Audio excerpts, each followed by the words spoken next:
देखिए नमाज के लिए नियत करना, तो नमाज अभी जो हमने बताया था नियत करना वो बाहर ही में था ना, तो अभी हम बाहर ही में नियत कर रहे हैं। क्या नियत कर रहे हैं? कौन सी नमाज पढ़ रहे हैं, किस वक्त की पढ़ रहे हैं, कितनी नमाज पढ़ रहे हैं, इमाम के पीछे पढ़ रहे हैं या कहाँ पढ़ रहे हैं। नियत है दिल के इरादे का नाम। नियत किसको कहते हैं? दिल के इरादे का नाम है। यानी दिल में सोच लीजिए कि हम इतनी रकात नमाज पढ़ रहे हैं और कौन सी पढ़ रहे हैं, यानी कौन सा टाइम है, ये सोच लीजिए और आप नियत अल्लाह अकबर करके बांध सकते हैं। लेकिन अगर आपने जुबान से कह लिया तो बहुत बेहतर है। ऐसा नहीं है कि जुबान से कहना गलत है। बहुत से लोग कहते हैं कि जुबान से नियत नहीं की जाएगी, तो ये गलत तरीका है। ठीक है, जुबान से नियत आप कर लेंगे तो अच्छी बात है और नहीं करेंगे तो भी कोई गलत नहीं, लेकिन दिल में आपको सोचना है। पूरा मसला आपके क्या है कि आप जुबान से कर लें, बेहतर है। ठीक है, ऐसा नहीं कि जुबान से कहना गलत है, लेकिन जुबान से कहेंगे तो कैसे कहेंगे? कैसे कहेंगे? अपने अंदाज में आप जैसे कह पाएं वैसे कहें। तो हम कहला रहे, देखिए कहिए, नियत करता हूँ मैं 2 रकात नमाज नफल। अच्छा सुनिए, नफल की जमात नहीं होती है, नफल की जमात नहीं होती है। ये इस वक्त आप लोग जो खड़े हुए हैं तो ये सिर्फ सीखने की नियत से खड़े हुए हैं, तरबियत की नियत। ठीक है, तरबियत की नियत से खड़े हुए हैं, तो इसलिए ये जमात कराई जा रही है, वरना नफल नमाज की जमात नहीं होती। ठीक, मसला याद रखिएगा। तो नियत करता हूँ मैं 2 रकात नमाज नफल वास्ते अल्लाह ताला के, रुख मेरा काबे शरीफ की तरफ और पीछे इस इमाम के। आप अपने अंदाज में जैसे कह पाएं वैसे कहें, बस उसका मतलब ये होना चाहिए कि हम भाई इतनी रकात नमाज पढ़ रहे हैं और इमाम के पीछे पढ़ रहे हैं। और अगर फ़र्ज पढ़ रहे हैं तो जाहिर सी बात है असर पढ़ रहे हैं, ज़ोहर पढ़ रहे हैं, मगरिब पढ़ रहे हैं, वो सोच लीजिए और जुबान से कहने की बेहतर है। और नहीं कह पाएंगे तब भी कोई हर्ज नहीं है, लेकिन दिल में ज़रूर इरादा करना है, तो इसी का नाम नियत। तो ये नियत हो गई। अब इसके बाद इमाम साहब खड़े होंगे, तो आप लोग सही खड़े हो गए हैं। लड़के जो खड़े होंगे वो दोनों पैरों के दरमियान 4 अंगुल का फासला रखेंगे। ठीक है, बिल्कुल जोड़ के नहीं खड़े होंगे। लेकिन लड़कियां जो है वो पैर जोड़ के खड़ी होंगी। लड़कियां पैर बिल्कुल जोड़ के खड़ी होंगी। लड़कियों की नमाज में थोड़ा सा फर्क है। ठीक है, लड़कियां अपने पैर जोड़ के खड़े हैं जी। इसके बाद नियत हो गई।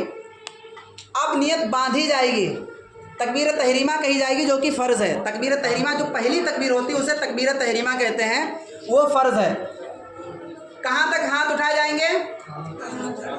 कानों तक। कहाँ तक हाथ उठाए जाएंगे? कानों तक। और लड़कियां कहाँ तक उठाएंगी? कंधों तक हाथ उठाएंगी और हाथ दुपट्टे के अंदर ही रहेंगे।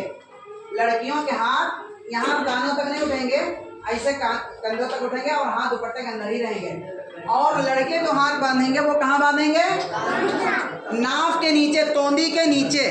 और लड़कियां सीने पे बांध लेंगी, ऐसे हथेली रख लेंगी। ठीक है, लेकिन लड़कों को कैसे बांधना है अभी बता रहे। चलिए अल्लाह अकबर कहिए। इमाम साहब अल्लाह अकबर कहिए।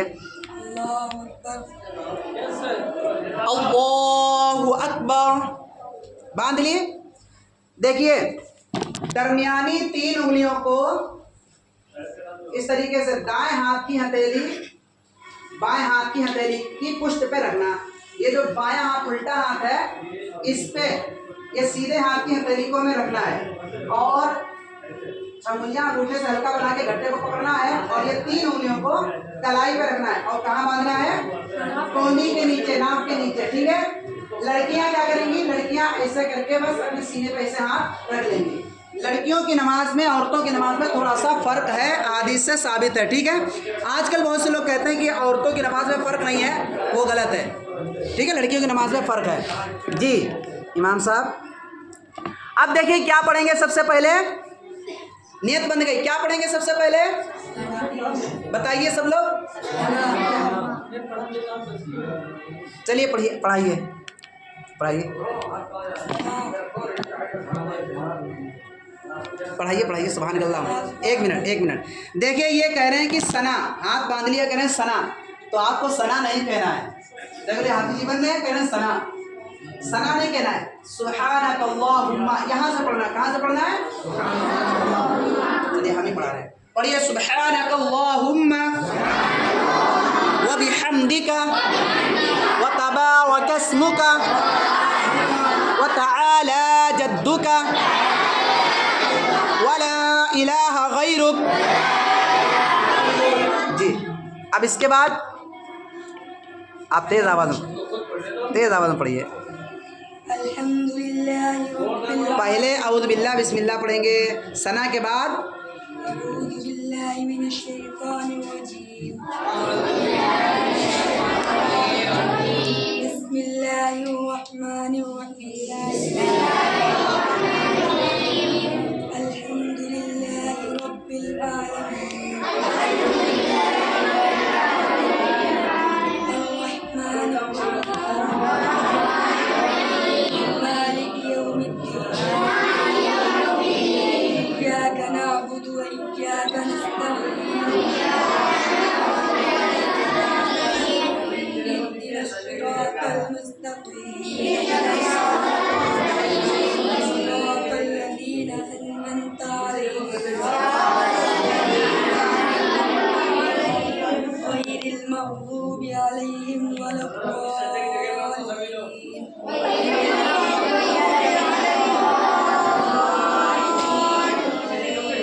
रुको, देखिए इमाम साहब जब कहेंगे गैरिल मग़दूबि अलैहिम वलद्दाल्लीन, तो आप लोगों को क्या कहना है? आमीन। आमीन।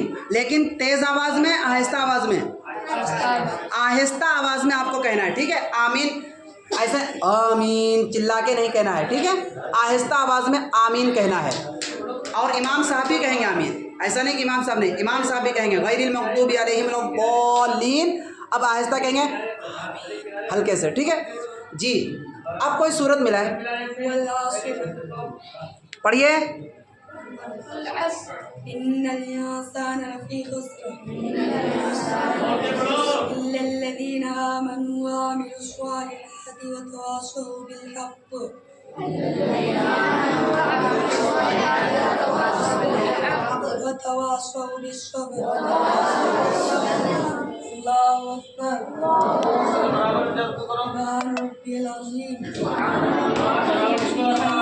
इमाम साहब रुकिए, देखिए सर और सुरीन को बिल्कुल बराबर कीजिए, ठीक है? सर और सुरीन को बिल्कुल बराबर कीजिए। आप भी थोड़ा सा झुकाइए सर अपना, नजरों को पैरों की पीठ में यानी दोनों पैरों के दरमियान रखिए, ठीक है? और घुटने को पकड़िए 3 बार, 5 बार, 7 बार, आपके ऊपर डिपेंड करता है जितने बार पढ़ो, लेकिन 3 या 5 या 7 बार सुबहान रब्बियल अज़ीम पढ़ाइए।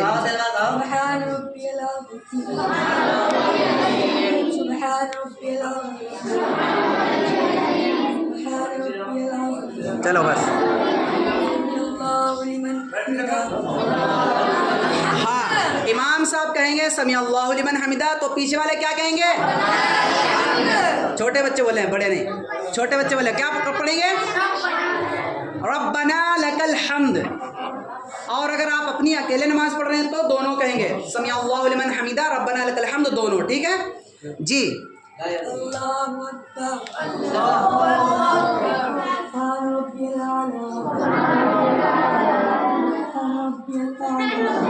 मिनट रुक जाओ, खामोश होइए। दोनों हाथों की उंगलियां मिला लीजिए और कोहनियों को ज़मीन से अलग कीजिए, कोहनियों को ज़मीन से अलग कीजिए और अपने पेट को रानों से अलग कीजिए, पेट को रानों से अलग कीजिए, पहलू को बाजुओं से अलग कीजिए। और लड़कियां बिल्कुल चपक के करेंगी, लड़कियां जितना चपक पाएं ज़मीन से उतना चपक जाएं, ठीक है? लड़कियों के लिए इस तरीके से नहीं है जी। पढ़िए 3 बार या 5 बार या 7 बार सुबहान रब्बी।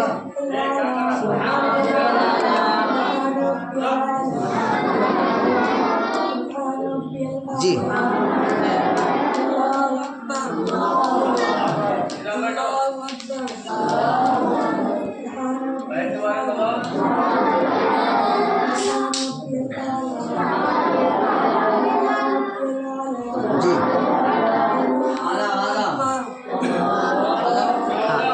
अल्हम्दुलिल्लाहि रब्बिल आलमीन अर्रहमानिर रहीम मालिकि यौमिद्दीन